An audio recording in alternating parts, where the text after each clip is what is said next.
Hello दोस्तों, नमस्कार। हमारा जो अर्धवार्षिक करंट अफेयर श्रृंखला है उसका ये चार वीडियो हो चुके हैं। ये पांचवा वीडियो है जिसमें हम मई 2023 के बारे में कुछ प्रश्नों पर चर्चा करेंगे। जिसमें पहला प्रश्न है, 1 मई 2023 को सुप्रीम कोर्ट ने संविधान के किस अनुच्छेद के तहत अपनी विशेष शक्तियों का इस्तेमाल कर विवाह के अपरिवर्तनीय टूटने के मामले में सहमति देने वाले पक्षों को सीधे तलाक का आदेश दे सकती है, ये फैसला सुनाया। तो ये है अनुच्छेद 142। अनुच्छेद 142 के तहत वो दे सकती है। 1 मई 2023 को ऐसा फैसला सुनाया गया। अगला, भारत किस वर्ष के अंतर्राष्ट्रीय नागरिक उड़ान संगठन की कार्बन और offsetting and reduction scheme for international aviation कोर्सिया और दीर्घकालिक आकांक्षी लक्ष्यों LTAG में भाग ले रहा है? किस वर्ष में?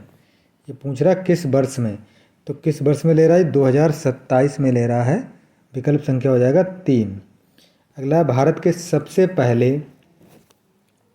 केबल आधारित रेल पुल अंजी खड्ड का निर्माण कहाँ किया गया? अंजी खड्ड का निर्माण कहाँ किया गया है? प्रश्न संख्या 3 का हो जाएगा दूसरा है ये, और ये जम्मू कश्मीर में किया गया है, जिसकी लंबाई लगभग 725.5 मीटर है। ये जम्मू कश्मीर में कटरा और रियासी को जोड़ने वाला है। भारतीय रेलवे का ये देश का पहला केबल स्टे ब्रिज है।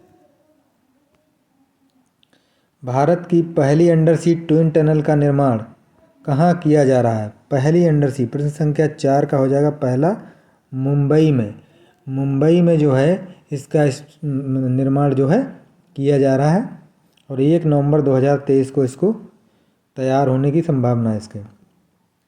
भारत के किस एयरलाइंस ने पहली बार सस्टेनेबल एविएशन फ्यूल का इस्तेमाल करते हुए चार्ल्सटन अंतर्राष्ट्रीय हवाई अड्डे और दक्षिण कैरोलिना से इंदिरा गांधी अंतर्राष्ट्रीय हवाई अड्डा दिल्ली के बीच का उड़ान का संचालन किया था? प्रश्न संख्या 5 का हो जाएगा विकल्प संख्या 3, यह है विस्तारा।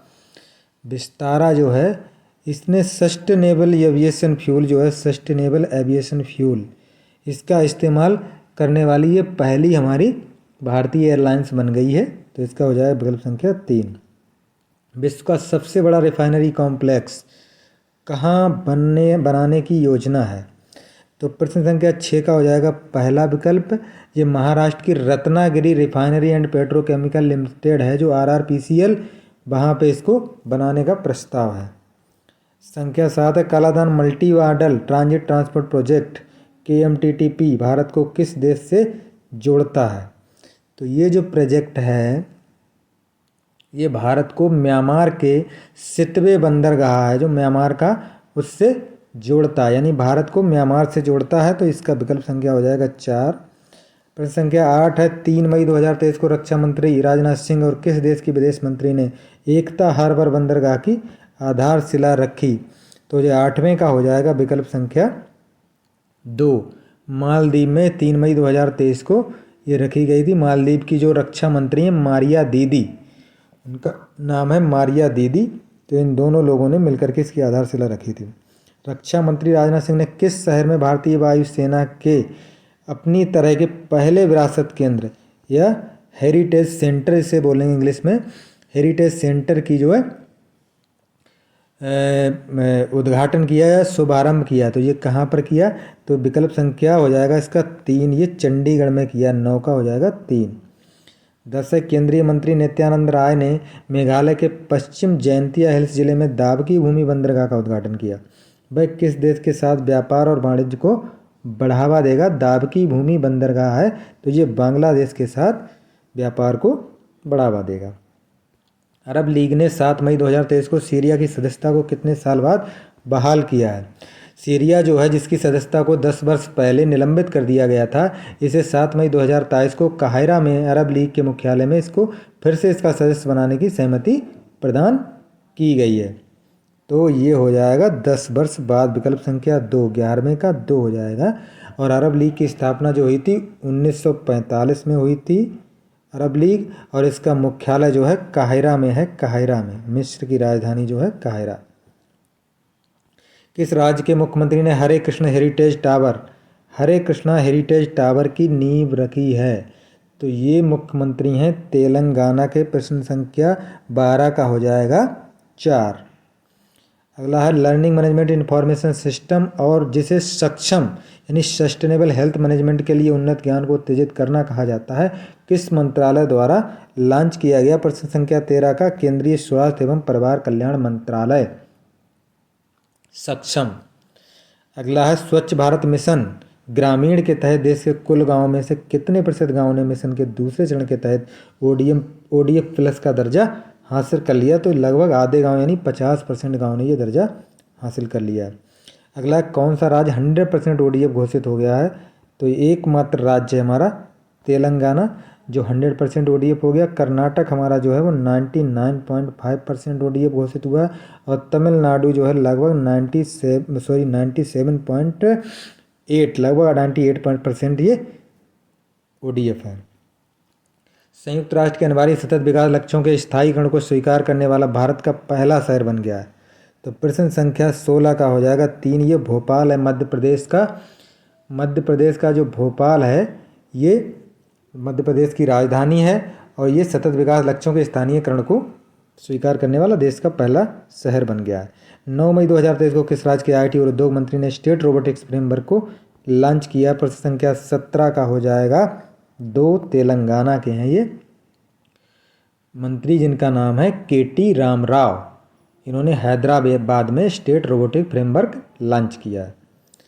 18 किस राज्य की सरकार ने भारत में पहली बार अनुच्छेद 21 के तहत चलने के अधिकार को लागू किया? चलने के अधिकार को। प्रश्न संख्या 18 जो है इसमें हो जाएगा पंजाब सरकार ने ये चलने के अधिकार। इसमें जो सड़क दुर्घटनाओं में साइकिल चालकों की या पैदल लोगों की जो मृत्यु है उसकी वृद्धि को देखते हुए इसको लागू किया गया है।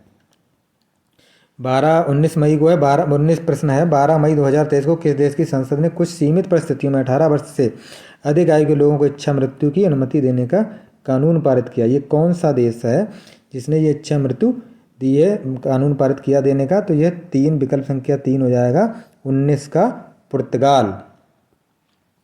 20 है मनरेगा श्रमिकों के लिए कल्याण कोष गठित करने वाला देश का पहला राज्य बन गया है। मनरेगा श्रमिकों को कल्याण कोष करने वाला तो जो 20 का हो जाएगा हमारा पहला विकल्प यानी केरल ने जो है ये ऐसा किया है। पहला जो मनरेगा कार्मिकों के लिए कोष गठित किया है। 21 हो जाएगा किस देश के 5000 वर्ष पुराने पेड़ को आधिकारिक तौर पर विश्व के सबसे पुराने पेड़ के रूप में मान्यता दी है? तो ये किस देश का पेड़ है? विकल्प प्रश्न संख्या 21 जो है इसका हो जाएगा एक चिली में है ये 5000 वर्ष पुराना। इसको एक पेंटागोनियन सरू है अलास्का कोस्टल नेशनल पार्क में स्थित है ये और इसको महान दादाजी का उपनाम दिया गया। इसको क्या कहा गया इस पेड़ को? महान दादाजी। भारत के सबसे लंबे 570 मीटर के स्काई वॉक पुल का उद्घाटन किस राज्य के मुख्यमंत्री ने किया है? प्रश्न संख्या 22 का हो जाएगा 3 तमिलनाडु। प्रश्न संख्या 22 का हो जाएगा तमिलनाडु। 570 मीटर है। तमिलनाडु के जो मुख्यमंत्री MK स्टालिन है उन्होंने इसका उद्घाटन किया है। केंद्रीय गृह और सहकारिता मंत्री अमित शाह ने कहाँ पर national academy of coastal policing के स्थायी परिसर की आधारशिला रखी है? तो प्रश्न संख्या 23 का हो जाएगा ये रखिए गुजरात के द्वारका के ओखा में। तो विकल्प संख्या हो जाएगा 3। 23 का हो जाएगा 3। किस राज्य के मुख्यमंत्री ने राज्य के सभी जिलों में 2 लवकुश वाटिका विकसित करने के लिए 66 करोड़ की मंजूरी दी है? तो ये हैं राजस्थान के मुख्यमंत्री अशोक गहलोत जी। ये पर्यावरण के लिए और टूरिज्म को विकसित करने के लिए उन्होंने कदम उठाया है। तो पहला इसका हो जाएगा विकल्प संख्या 4 राजस्थान। 25 है भारत के किस IIT ने भारत और इजराइल जल प्रौद्योगिकी केंद्र स्थापित करने के लिए इजराइल के साथ साझेदारी की है? तो 25 का ये पहला IIT मद्रास। 26 हो जाएगा 28 मई 2023 को किसकी 140वीं जयंती के अवसर पर नए संसद भवन का उद्घाटन किया गया? तो ये हैं वीर सावरकर जी की 140वीं जयंती पर नए संसद भवन का उद्घाटन किया गया। 27 है 24 मई 2023 को राष्ट्रपति द्रौपदी मुर्मू ने कहाँ पर भारत के सबसे बड़े हाई कोर्ट का उद्घाटन किया है? तो ये झारखंड के राजधानी रांची में किया है। अगला है किस देश की सरकार ने अपने एक हैरिस पार्क, उसका पार्क था जिसका नाम था हैरिस पार्क, का नाम बदलकर लिटिल इंडिया कर दिया? तो ये है ऑस्ट्रेलिया ने ये ऐसा कर दिया।